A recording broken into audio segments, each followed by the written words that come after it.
Eh, Langsung saja sesuai tema bahwa kita akan menjadikan tauhid sebagai sumber inspirasi bangsa atau sumber kekokohan bangsa atau sumber ketahanan NKRI.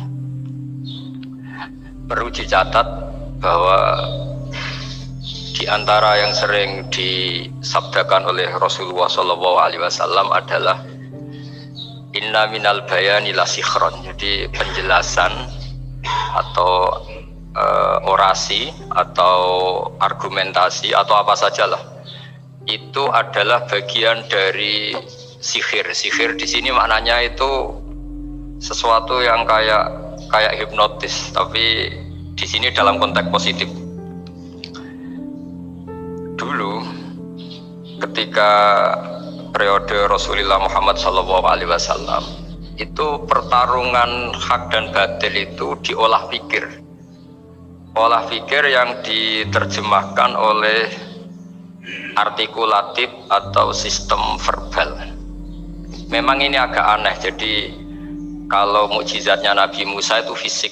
Fisik itu misalnya melawan Fir'aun dengan kekuatan tongkat yang super dahsyat. Sehingga Laut Merah dipukul sama tongkatnya Fir'aun, kemudian tongkatnya Nabi Musa, kemudian bisa membelah jadi jalan, Fir'aun tenggelam. Begitu juga nabi-nabi yang lain ada kekuatan fisik yang bisa dilihat sebagai mukjizat.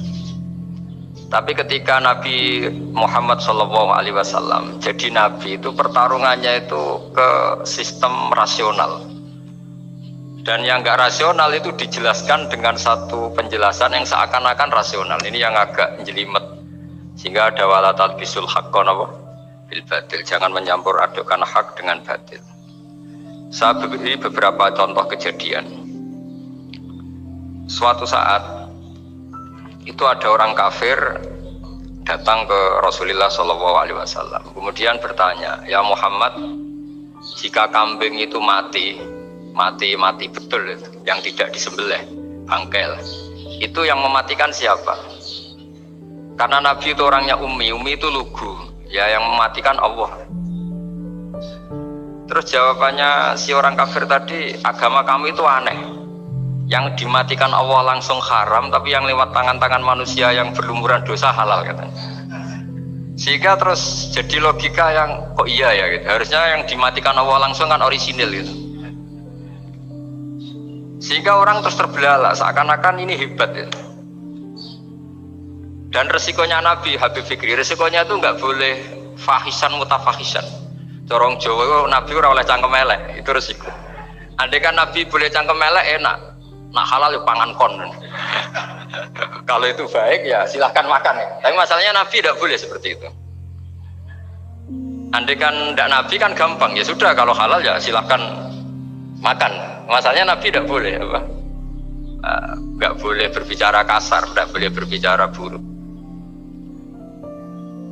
Terus ada lagi beberapa kejadian yang seperti itu, yaitu masyhur. Suatu saat Sayyidina Ali didatangi seorang kafir juga Yahudi. Ali, kakimu angkat satu, diangkat sama Sayyidina Ali. Angkat dua-duanya, ya udah bisa. Gitu kok temanmu, maksudnya Nabi Muhammad mengklaim bisa naik langit, gitu aja kamu udah bisa. Jadi selalu pakai olah kata. Yang ketiga misalnya Muhammad, kita ini punya urusan banyak, punya problem banyak, dan Tuhan itu dianggap penyelesai problem, halul muskilat, yang bisa menyelesaikan problem. Pertanyaannya, kalau problem kita banyak, Tuhannya satu tidak cukup Muhammad. Kalau problemnya banyak, ya Tuhannya harus banyak.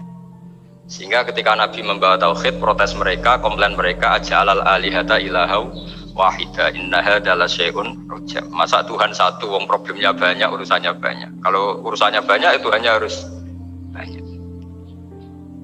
Nah, karena olah pikiran seperti ini, sebetulnya bukan olah pikiran ini, hakikatnya olah kata, karena ini tidak mewakili hakikat.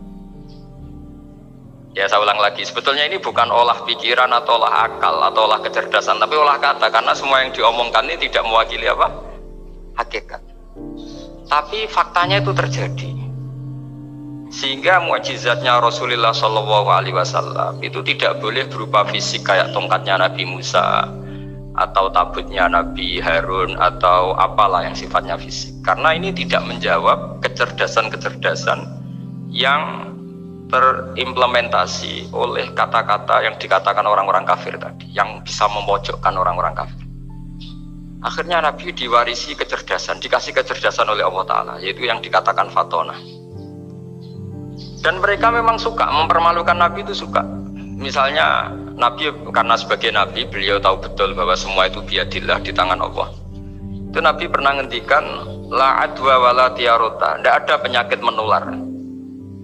Lalu ada orang Yahudi atau orang siapa saja, orang bodoh lah yang jelas ini. Ada unta yang kena penyakit gudik, kalau orang Jawa bilang gudik apa, kalau orang itu agak apa? Kudis ini. Yang kena kudis ini dijejerkan sama yang waras. Ternyata yang waras sekarang jadi kudisan. Senang mereka karena bisa mempermalukan Nabi. Ya Muhammad, ini unta kena kudis. Ternyata yang waras tertular oleh yang kena kudis. Padahal kata kamu tidak ada penyakit apa? Menular. Itu problem-problem jadi Nabi di era Rasulullah SAW, sehingga Quran datang dengan kecerdasan yang untuk menjawab itu. Makanya Nabi tidak pakai mukjizat fisik tapi mukjizat logika. Akhirnya Nabi diajarin Allah lewat Jibril, yang dikira mereka yakin kalau menang dalam debat. Tapi Nabi balik bertanya, faman a'dal awwala. Jadi terjemahnya, kalau ini kena kudis karena tertular yang ini, lalu ini tertular siapa? Yang pertama tadi, wah itu asli mat dari Allah ya, maksud saya itu. Jadi dia ingin contoh yang kedua yang tertular, dengan itu berarti ada penyakit apa? Menular. Tapi Nabi tanyanya faman a'dal awwala, lalu yang pertama kena kudis itu tertular siapa? Makanya kalau sekarang misalnya corona menular itu yang pertamanya dari siapa itu? Nggak tahu itu. Ya nggak perlu tahu, udah bidang kamu. Jadi ini saya mau cerita, jadi logika-logika yang dibangun orang kafir itu sebenarnya bukan logika, tapi olah kata. Dan orang kafir itu paling pintar, karena mereka itu penyair. Penyair itu kalau sekarang modern mungkin mirip-mirip jurnalis atau mirip apalah, bisa mengubah apa saja. Apa yang sebetulnya baik dikesankan buruk atau sebaliknya. Sehingga ini menyusahkan karena Nabi harus ngendikan hakikat, harus mengatakan sesuatu yang nyata dengan bahasa yang benar, sementara mereka mengatakan kebatilan dengan penjelasan yang baik. Ini ribet kan? Sehingga dalam banyak percekcokan ya, itu susah dicari jalan tengah karena sama-sama mirip, kebenaran ini sama-sama mirip. Jadi misalnya yang masyhur dalam satu peristiwa besar, konflik antara Sayyidina Ali dan Sayyidina Muawiyah, itu konflik yang nggak bisa dihindarkan gara-gara kalimat, gara-gara kata-kata. Makanya sekeras-kerasnya pedang atau senjata itu masih keras apa? Kata-kata atau polemik lah atau apalah. Karena sekarang itu agak susah membahasakan. Ketika konflik Ali dan Muawiyah itu ada orang bilang, ya sudah, nahkum bi kitabillah. Sudah sekarang kita kembali ke kitabillah. Itu mereka megang mushaf. Mushaf ini yang saya pegang namanya mushaf. Seakan-akan itu benar karena orang Islam harus kembali kepada kitabullah. Pertanyaannya lalu Ali kata Ali, fadorobal mushafa biyadihi. Sayyidina Ali nepuk mushaf ini keras sekali. Sal hadal mushaf kata Sayyidina. Kalau kita harus kembali ke Quran, coba tanya ini. Mushaf ini ya, mushaf seperti milik saya ini. Akhirnya orang-orang Khawarij bilang, innama huwa warokun wa madadun. Itu hanya kertas sama tulisan. Bagaimana mungkin kita bertanya? Pas itu adalah orang Khawarij itu orang yang nggak mau ngakui Ali, juga nggak mau ngakui Muawiyah. Dan Sayyidina Ali sama Sayyidina Muawiyah sudah sadar mau bikin mediator, mau bikin solusi jalan tengah. Jadi sebenarnya dua beliau itu orang baik, gara-gara diprovokasi orang Khawarij terus jadi bentrok. Orang Khawarij bilang nggak ada Ali, nggak ada Muawiyah, yang ada adalah kitabullah, yaitu mushaf. Benar, secara zahir benar, memang orang Islam harus kembali ke mushaf. Tapi Sayyidina Ali pinter, sal hadal mushaf. Kalau gitu tanyakan mushaf itu. Ketika Sayyidina Ali dan Sayyidina Muawiyah sudah sepakat bikin perdamaian, akhirnya singkat cerita, innama huwa rokun wa wadadun, kata orang-orang Khawarij itu hanya kertas dan pena. Kenapa bisa disuruh atau diminta jawaban. Terus kata Sidina Ali, nggak bisa toh kamu tanya Mus'ab, ya tidak bisa. Makanya tanya saya katanya. Akhirnya Sidina Ali memberi penjelasan, wa in khiftum shiqaqa bainihima fab'asu hakamam min ahli wa hakamam min ahliha. Jika dua mempelai suami istri itu ngalami konflik, di mana-mana orang konflik orang ini serasa seneng nek. Kita kalau sedang marah, semuanya lah kalau sedang marah sama istri itu orang ini serasa seneng. Jadi sing ganteng kira kita gantengnya seketok elek etok. Sehingga kalau ngomongi anaknya, dasar nakal kok bapak gitu. Bapak ya gitu, nanti dasar cerewet koyo ibu Makanya alhamdulillah banyak anak kita yang mewarisi nakalnya bapaknya dan nakalnya ibunya. Karena sabdonya mesti seperti itu. Jadi anak kita ini korban cara ngomong kita. Maka kita tidak wali itu harus syukur karena omongannya nggak mandi. Itu kalau kita wali, itu anak kita jadi orang buruk semua.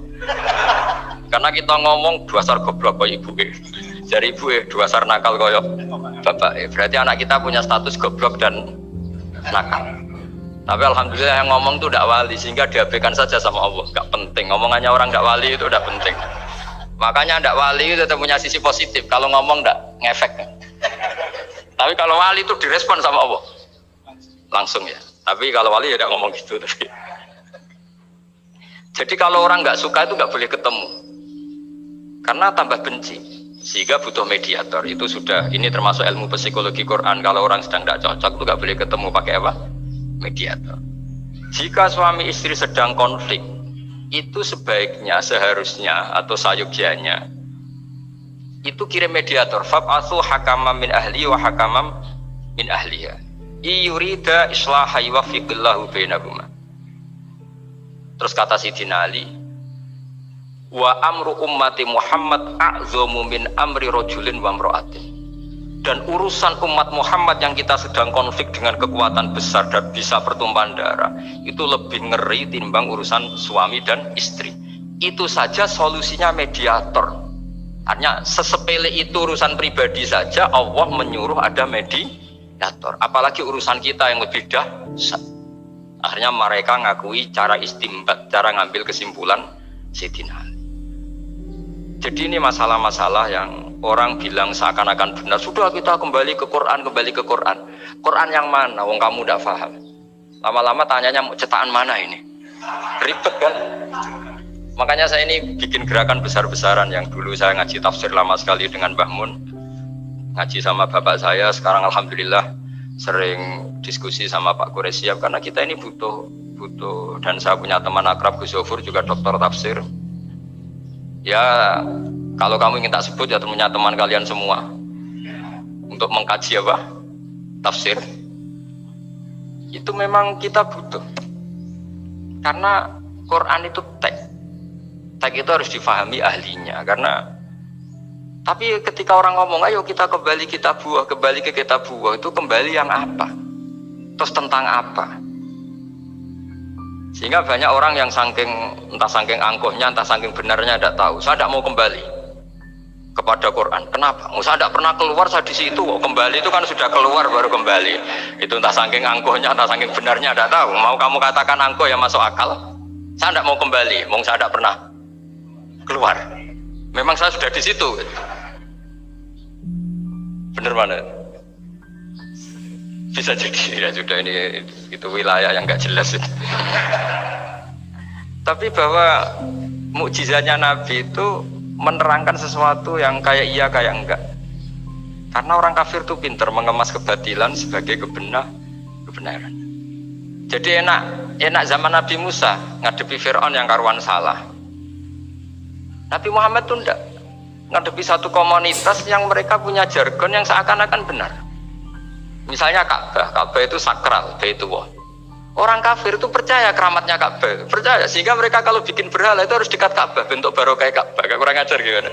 Maka berhala-berhala itu paling banyak di dekat Ka'bah karena supaya apa? Dapat barokahnya Ka'bah. Ribet kan? Kamu kafirkan tuh percaya barokah Ka'bah, tidak dikafirkan itu kurang ajar. Ka'bah kok jadi ruwet, ribet banyak ngadepi. Itu susah memang ngadepi logika ya. Makanya kan apa ya kayak kita ngerawat anak itu. mau dilonggar nanti manja terus goblok, mau dikerasin nanti minggat, ribet kan. Jadi ngelola kebenaran itu tidak gampang. Lalu Nabi datang bil haqqil bayyin, dengan kebenaran yang nyata. Dimulailah dari surat diantaranya lam yakunil ladzina kafaru min ahlil kitab wal musyrikina munfakina hatta ta'tiyahumul bayyinah. Bayyinah itu siapa? Rasulun minallah yatlu suhufam tahara. Orang-orang kafir baik berkategori ahli kitab yaitu Yahudi Nasrani maupun yang berkategori orang-orang musyrikin yaitu orang-orang yang menyekutukan Allah yang non samawi, yang tidak punya kitab samawi, itu tidak mau tercerabut. Munfakin itu tidak mau tercerabut dari akar mereka hatta ta'tiyahumul bayyinah, sehingga datang kebenaran yang begitu nyata, begitu jelas. Saking jelasnya siapapun mau tahu dan gak bisa dibatalkan oleh apapun, termasuk oleh perilaku sosial. Siapa itu? Rasulun minallah yatslu suhufam mutahharah, itu yaitu Rasulnya Allah yang membaca lampiran-lampiran suci, yaitu Quran. Sehingga Nabi datang dengan analogi pembanding. Orang-orang yang berpikir Tuhan harus banyak karena urusan itu banyak, problem banyak. Lalu Nabi bikin analogi. Andaikan kamu sebagai pembantu yang punya majikan banyak, perintahnya beda-beda, kamu mau enggak? Ya enggak mau, enggak enak Muhammad kalau punya bos banyak, perintahnya beda-beda, semuanya egois harus dituruti, enggak mau. Enak mana sama punya majikan satu? Enak satu Muhammad. Ya sudah, Tuhan kamu itu majikan kamu, kalau banyak-banyak bingung kamu perintahnya banyak nanti. Terus mereka mau, ya sudah Tuhannya satu saja.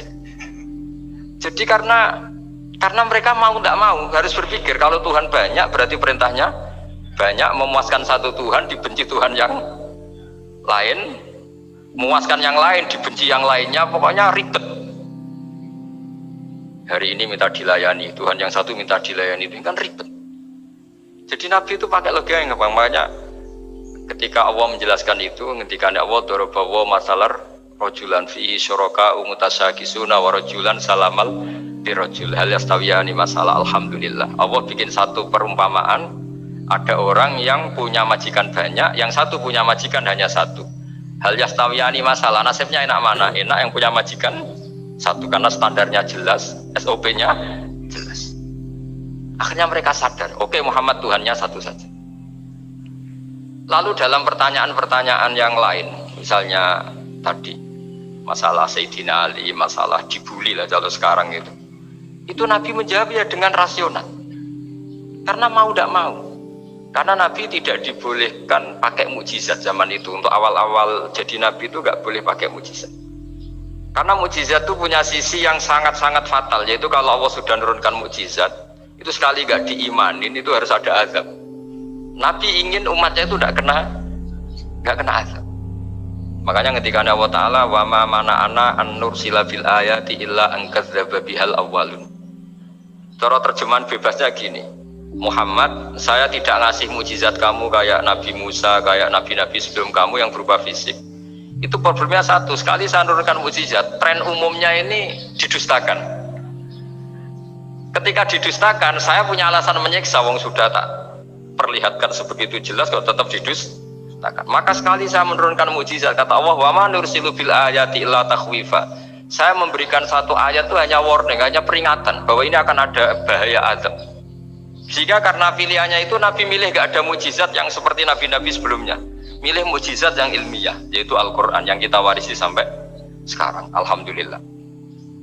Karena kata ulama-ulama, nah ini pentingnya penjelasan, andaikan mujizat kita itu hanya tongkat, maka hanya ada di museum. Kita lihat tongkatnya Nabi Musa, mungkin klaimnya ada di Turki. Mujizat tabut kita lihat lagi di mana lah tempat di museum. Tapi kalau mukjizatnya Al-Quran, itu umatnya Nabi akan merasakan nikmatnya ila yaumil kiamat.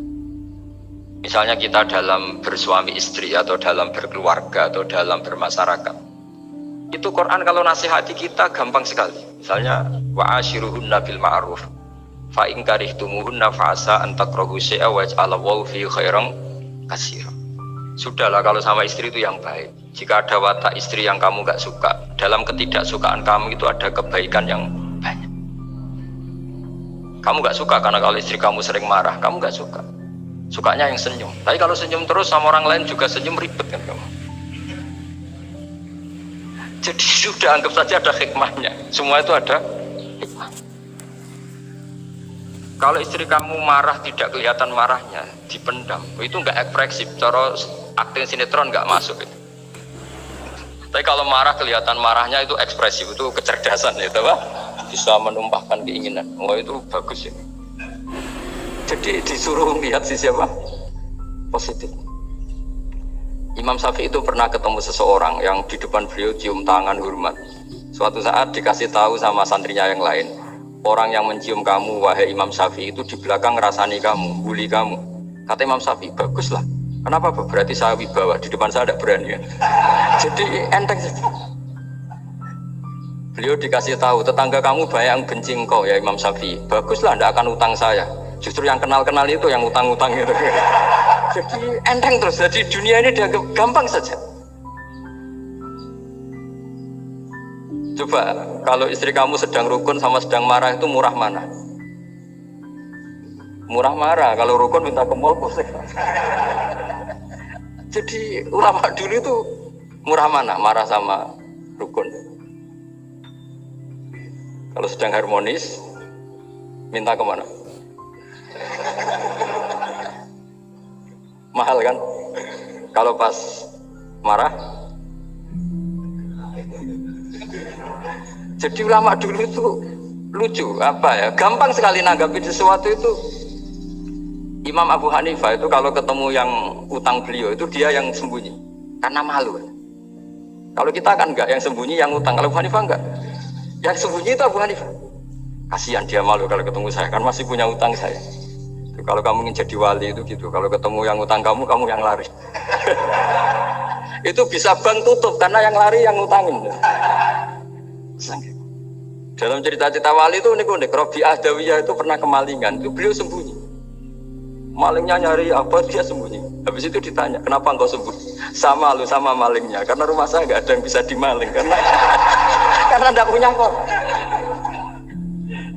Jadi ini kalau berpikir rasional kan ada Habib Fikri bahasa rasional. Ini tak latih berpikir yang agak-agak rasional. Nah, Nabi itu diutus dalam kondisi masyarakat yang rasional. Sehingga repot. Dan yang tidak rasional itu punya kecakapan olah kata sehingga seakan-akan rasional. Makanya ada kalimat terkenal di kalangan ulama, kalimatu haqqin urida bihal batil. Omongannya benar, tapi maksudnya tidak.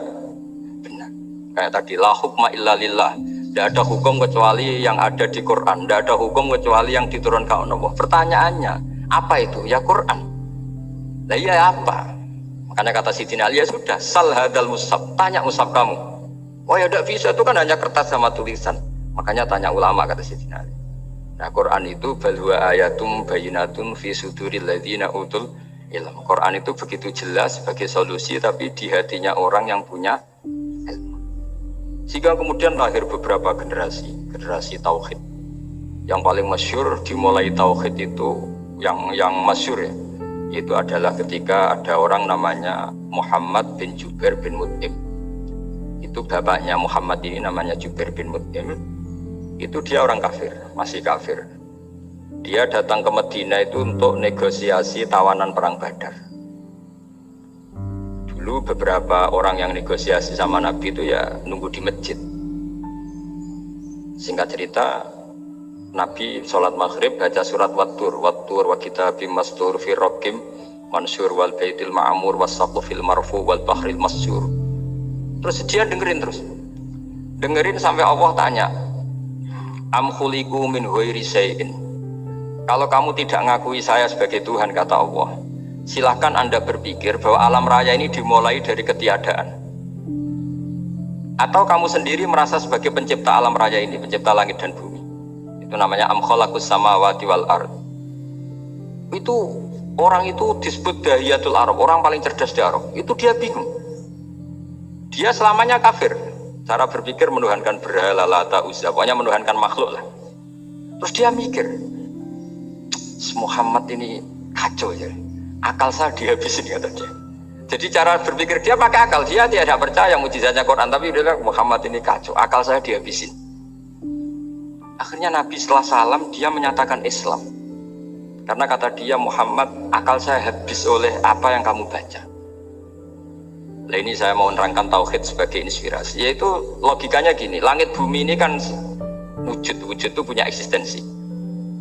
Kalau langit bumi ini wujud, alam raya ini nyata, lalu kamu mengatakan sebelum alam raya ini ketiadaan, berarti ada satu kesimpulan, ketiadaan menciptakan yang ada. Itu malah gendeng bareng. Logikanya kan nggak kena. Al-adamu yakhluqu maujudan, sesuatu yang nggak ada menyebabkan atau menjadikan sesuatu yang ada. Akhirnya padahal pertanyaannya tadi gitu, ya sudah kalau kamu nggak percaya saya sebagai Tuhan, sebagai pencipta awal, sudah ada usah Tuhan-Tuhanan. Tapi ya mari goblok bareng dengan mengatakan bahwa alam yang ada ini diciptakan oleh sesuatu yang tidak ada. Jadi Juber, saya tidak mau goblok Muhammad, sudah iman saja saya, karena saya tidak mau goblok. Jadi agama ini datang dengan keceriaan berpikir. Sehingga Ibnu Hajar al-Asqalani mengatakan hadatin ja'a bil iltizat al-aqli. Agama ini datang dengan kenyamanan berpikir. Coba kalau Anda seorang profesor atau seorang doktor atau seorang ilmuwan, kemudian Anda diajak goblok dengan teori baru bahwa sesuatu yang ada itu diciptakan oleh yang tidak ada. Mau enggak kamu? Mau semuanya rasa tuh diajarin sesuatu yang ada diciptakan oleh yang tidak ada.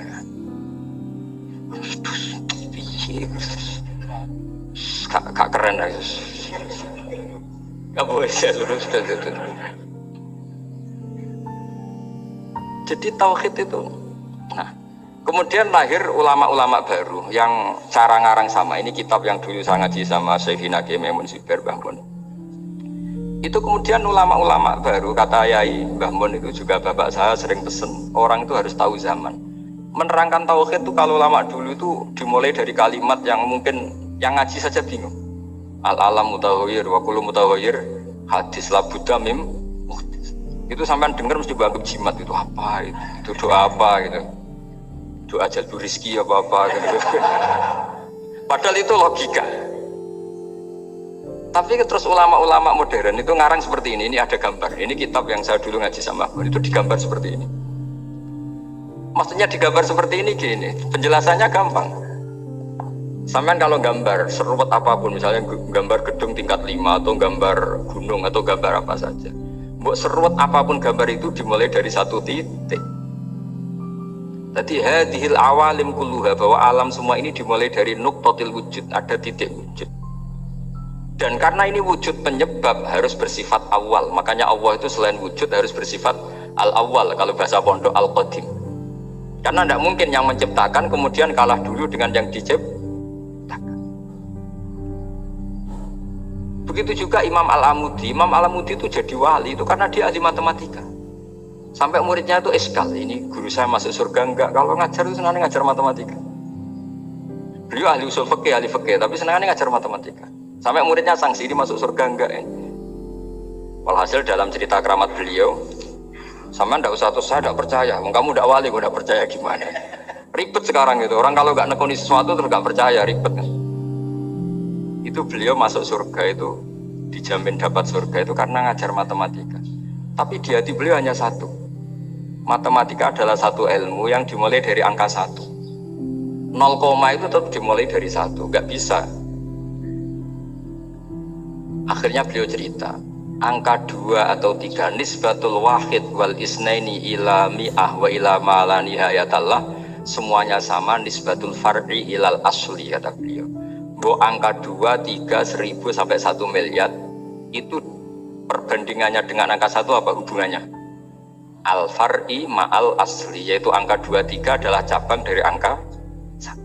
Jadi alam raya sebanyak apapun, ada galaksi, ada Mars, ada apa saja, tetap dimulai dari wujud yang satu, yaitu wujudnya Allah Subhanahu wa Ta'ala. Jadi beliau menjadikan matematika sebagai alat perangkat untuk tahu tauhid, bahwa alam raya ini dimulai dari al-wujudul wahid, wujud yang satu. Makanya qul huwallahu ahad, Allahus samad, terus lam yalid walam yulad, dan seterusnya. Nah, Makanya ketika orang menyoal hukum adat yang menipu kita, adat itu sunnatullah yang kita lihat. Itu Quran mesti mengembalikan bahwa alladzi yabda'ul khalqa tsumma yu'idu wa huwa ahwanu alaih. Sebagian di surat Yasin diterangkan ansa'aha awwala marrah. Ketika kita lama sekali, namanya manusia itu lahir dari seorang bapak dan ibu, ini lama sekali. Yang namanya telur itu lama sekali lahir dari ayam, keluar dari ayam. Yang namanya pohon besar itu mesti dari biji yang kecil. Karena lama itu terjadi, seakan-akan kita ngomong, kita berkeyakinan tahu-tahu ada pohon besar itu muhal, tahu-tahu ada manusia ini muhal. Makanya ketika ada figur yang bernama Isa bin Maryam, itu orang kafir Yahudi itu menolak, bagaimana mungkin ada manusia tanpa bapak. Oke, itu menyalahi prosedur lazim, protap lazim. Tapi kata Allah gimana? Inna masalah Isa indallahi kamasali Adam. Kalau Isa mohal karena tanpa bapak, harusnya Adam lebih mohal karena tanpa bapak, tanpa ibu. Jadi artinya apa? Allah tetap mengingatkan bahwa kudroh saya yang pertama itu menjadikan semuanya mungkin tanpa perangkat adat. Maka kitab ini yang saya baca ini, milik Sayyid Husain Afandi ini, itu menjelaskan bahwa hukum adat itu menipu. Saya ulang lagi, hukum adat itu menipu. Ketika ayam mengeluarkan telur, telur kemudian menjadi ayam lagi. Terus kita berdebat, telur sama ayam dulu mana? Menurut Anda milih mana? Milih apa? Telur. Kalau ini, yang kubu sebelah ini. Ayam apa telur? Telur. Ayam. Ayam lahir dari. Nah, pertanyaannya begini kalau menurut tauhid. Ketika lazim kalau telur itu nanti suatu saat jadi ayam, terus ayam kemudian lazim mengeluarkan telur. Ketika Anda mengatakan mungkin kontribusi Anda terhadap kemungkinan itu apa? Kan sama, Anda tidak ikut menciptakan.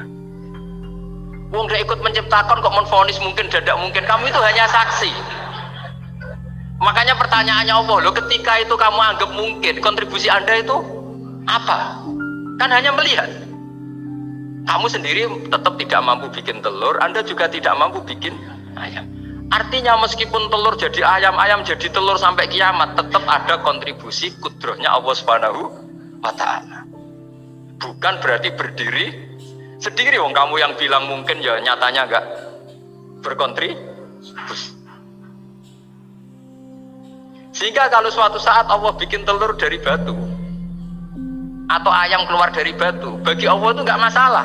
Tapi bagi kamu masalah. Bagaimana mungkin hewan keluar dari batu? Ini logikanya gimana?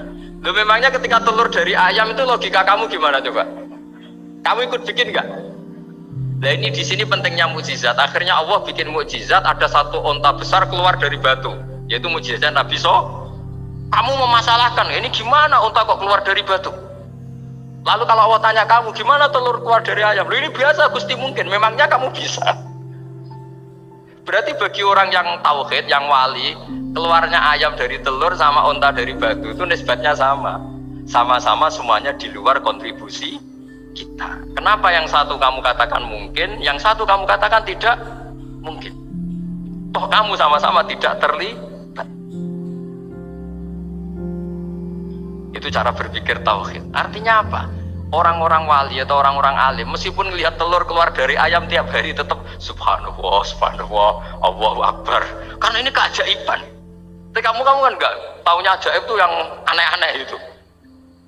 Makanya banyak cari kiai aneh yang gondrong, yang enggak pernah mandi gara-gara kamu tuh suka aneh itu gara-gara. Dong ini ya. Dong itu tahu ya.